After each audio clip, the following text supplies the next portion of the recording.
മുല്ലപ്പെരിയാർ അണക്കെട്ടിന്റെ സുരക്ഷാ കാര്യങ്ങളുടെ പരിശോധനാ ചുമതല ദേശീയ ഡാം സുരക്ഷാ അതോറിറ്റിക്ക് കൈമാറി.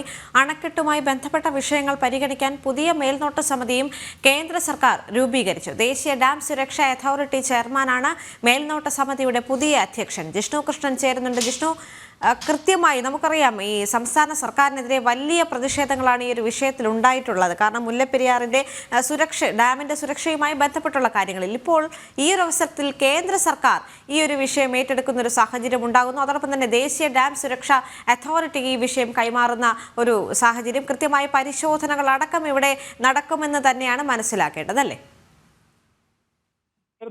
ഇത്തരത്തിൽ മേൽനോട്ട സമിതിയുടെ അധ്യക്ഷൻ ജല കമ്മീഷന്റെ ചെയർമാനായിരുന്നു. ജല കമ്മീഷൻ ചെയർമാൻ ഉൾപ്പെടുന്ന മേൽനോട്ട സമിതിയായിരുന്നു മുല്ലപ്പെരിയാറിന്റെ സുരക്ഷാ ക്രമീകരണങ്ങൾ, സുരക്ഷാ പരിശോധന, അതിന്റെ ഡാമിന്റെ മറ്റു കാര്യങ്ങളുമായി ബന്ധപ്പെട്ട പരിശോധനകൾ നടത്തിയിരുന്നു. ഇതിൽ മാറ്റം വേണമെന്ന് കേരളം മുൻപ് സുപ്രീം കോടതിയിൽ ഉൾപ്പെടെ ആവശ്യപ്പെടുകയും ചെയ്തിരുന്നു. ഒപ്പം കേന്ദ്ര സർക്കാരിന്റെ ഭാഗത്തുനിന്ന് 2021 പാർലമെന്റ് പാസാക്കിയ ഡാം സുരക്ഷാ നിയമത്തിന്റെ അടിസ്ഥാനത്തിൽ രൂപീകരിക്കപ്പെട്ട ദേശീയ ഡാം സുരക്ഷാ അതോറിറ്റിക്ക് ഇപ്പോൾ മുല്ലപ്പെരിയാർ അണക്കെട്ടിന്റെ സുരക്ഷാ കാര്യങ്ങളുമായി ബന്ധപ്പെട്ട വിഷയങ്ങൾ വിട്ടിരിക്കുകയാണ്. ഡാം സുരക്ഷാ അതോറിറ്റിക്ക് ഈ ഡാമിന്റെ സുരക്ഷാ ക്രമീകരണങ്ങൾ കൈമാറും എന്നുള്ളത് നേരത്തെ തന്നെ സുപ്രീം കോടതിയെ അറിയിച്ച വിഷയമാണ്. ഇപ്പോൾ കേന്ദ്ര സർക്കാർ അതുമായി ബന്ധപ്പെട്ട ഉത്തരവ് പുറത്തിറക്കിയിരിക്കുകയാണ്. മുല്ലപ്പെരിയാർ അണക്കെട്ടിന്റെ സുരക്ഷാ കാര്യങ്ങളുമായി ബന്ധപ്പെട്ട വിഷയങ്ങൾ ദേശീയ ഡാം സുരക്ഷാ അതോറിറ്റിക്ക് കൈമാറി. ഒപ്പം നേരത്തെ ഉണ്ടായിരുന്ന മേൽനോട്ട സമിതി പിരിച്ചുവിടും. പുതിയ മേൽനോട്ട സമിതിയുടെ അധ്യക്ഷൻ എന്നുള്ളത്, അതിന്റെ ചെയർമാൻ എന്നുള്ളത് ദേശീയ ഡാം സുരക്ഷാ അതോറിറ്റിയുടെ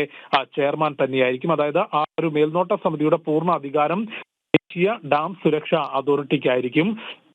കൃത്യമായ പരിശോധനകൾ ഇടവിട്ട കാലയളവിൽ നടത്തണം എന്നുള്ളത് ഉൾപ്പെടെ അണക്കെട്ടുമായി ബന്ധപ്പെട്ട സുരക്ഷാ പരിശോധനകൾ വളരെ കൃത്യമായി ദേശീയ ഡാം സുരക്ഷാ അതോറിറ്റിക്ക് മുൻപിലുണ്ട്. ഒപ്പം ഈ വിഷയത്തിൽ ഒരു കൃത്യമായ ഇടപെടൽ കേന്ദ്ര സർക്കാരിന്റെ ഭാഗത്തുനിന്ന് ഈ ഉത്തരവോടുകൂടി ഉണ്ടായിരിക്കുകയാണ് എന്നാണ് മനസ്സിലാക്കേണ്ടത്. ഈ കമ്മിറ്റിയിൽ മേൽനോട്ട സമിതിയിൽ പുതുതായി രൂപീകരിക്കുന്ന മേൽനോട്ട സമിതിയിൽ 7 അംഗങ്ങൾ ഉണ്ടാകും.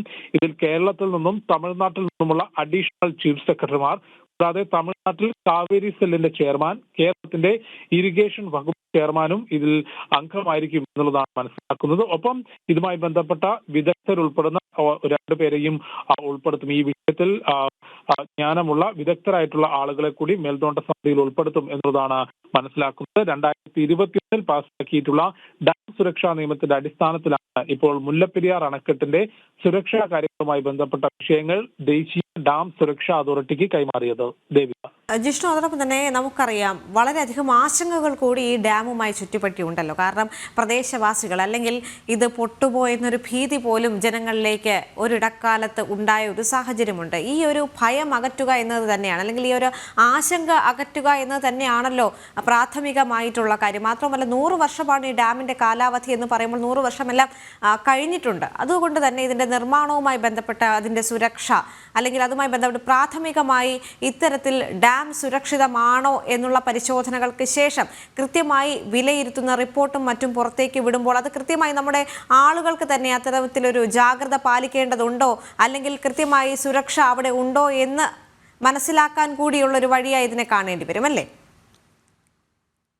ഇത്തരത്തിൽ ഇടവിട്ട കാലയളവിൽ മേൽനോട്ട സമിതിയുടെ പരിശോധനകൾ നടത്തി വരുന്നതാണ്. അതിന്റെ ചുമതല ഇപ്പോൾ ദേശീയ ഡാം സുരക്ഷാ അതോറിറ്റിക്ക് കൈമാറിയിരിക്കുകയാണ്. തീർച്ചയായും ദേവിക ചൂണ്ടിക്കാട്ടിയതുപോലെ കൃത്യമായ പരിശോധനകൾ മേൽനോട്ട സമിതിയുടെ ഭാഗത്തുനിന്നുണ്ടാകും. ഒപ്പം മറ്റ് ആശങ്കകൾ ഈ കേസുമായി ബന്ധപ്പെട്ട സുപ്രീം കോടതിക്ക് മുൻപിലേക്ക് തമിഴ്നാടും വാദങ്ങൾ മുൻപോട്ട് വെച്ചിരുന്നു. കേരളത്തിന്റെ ഭാഗത്തു നിന്നുള്ള ആശങ്ക ഇതിൽ ജലനിരപ്പ് കൂടുതൽ ഉയർത്തുന്നത് അല്ലെങ്കിൽ കൂടുതൽ ജലം സംഭരിക്കുന്നത് ഡാമിന്റെ സുരക്ഷയെ ബാധിക്കുമെന്ന ശക്തമായ വാദം കേരളം മുൻപോട്ട് വെച്ചിരുന്നു. ഒപ്പം പുതിയ ഒരു ഡാം എന്നുള്ളതും കേരളത്തിന്റെ ആവശ്യമാണ്. അത്തരത്തിലുള്ള കാര്യങ്ങൾ നിലവിൽ കോടതിക്ക് മുൻപിലുണ്ട്. അതിനിടയിലാണ് ഡാമിന്റെ സുരക്ഷാ ക്രമീകരണങ്ങളുമായി ബന്ധപ്പെട്ട വിഷയങ്ങളുടെ ചുമതല ദേശീയ ഡാം സുരക്ഷാ അതോറിറ്റിക്ക് കൈമാറിയത്. തീർച്ചയായും കൃത്യമായ കാലയളവിൽ അതോറിറ്റിയുടെ ഭാഗത്തുനിന്ന് മുല്ലപ്പെരിയാർ അണക്കെട്ടിൽ പരിശോധന ഉണ്ടാകും. ഡാം സുരക്ഷ സംബന്ധിച്ച്, ബലം സംബന്ധിച്ച്, അത് സംബന്ധിച്ചുള്ള വിശദമായ പരിശോധനകൾ ഉണ്ടാകും. ദേവിക. ശരി ജിഷ്ണു.